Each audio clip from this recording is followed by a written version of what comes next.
Hey everybody, how are we doing today? It's Dr. Michael J. Sardo, Doctor of Sports Medicine, and what I want to discuss with you today is the rotator cuff.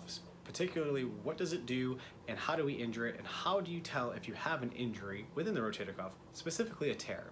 So, what is the rotator cuff? It's made up of 4 different muscles that allow the shoulder to externally and internally rotate. Also, it assists with forward flexion. One of the biggest components of this muscle is the fact that it helps to stabilize the shoulder and it allows good gliding motion of that scapula so you can get your arm up overhead pain-free every single time. However, if you've suffered an injury, you might have some pain within this motion and movement. So, a few causes of the injury are poor mechanics and poor posture. So if you are someone who's kind of rounded here in the shoulders, you might not be able to get that arm all the way up overhead. You create an extra force as the tissue is stretched out and it loses its integrity and ability to do what it's supposed to do, which is stabilize the shoulder. Another mechanism of injury is a fall onto an outstretched arm, creating a compression force within that joint, or if you fell right on the shoulder itself, it's going to lead to a potential tear due to those compression forces within all that tissue there, and it's going to allow you to not have good range because of pain, etc.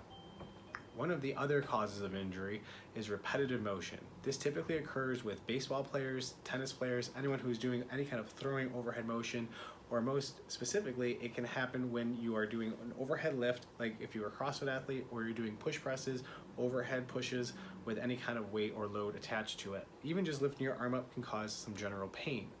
So some signs and symptoms that you might have a rotator cuff injury is pain with the movement, as we just described, night pain, particularly down the side of the arm, that's referred pain from the rotator cuff tear, or just muscle atrophy. So muscle atrophy is going to lead to a weak rotator cuff where it's not going to have the ability to stabilize the shoulder as it should, and again leading to pain with that movement. And the muscle tissue is weak, so therefore it's going to become less dense. You're going to have a smaller muscle belly, and all of this leads to compensating in other areas, which are going to lead to other issues, other problems. So it's best to just keep that shoulder healthy.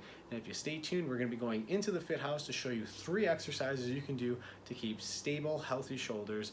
And again, the takeaway from all of this is the rotator cuff externally, internally rotates, allows for good motion up overhead, and you want to make sure you have good posture with everything to avoid any kind of risk and injury and overuse.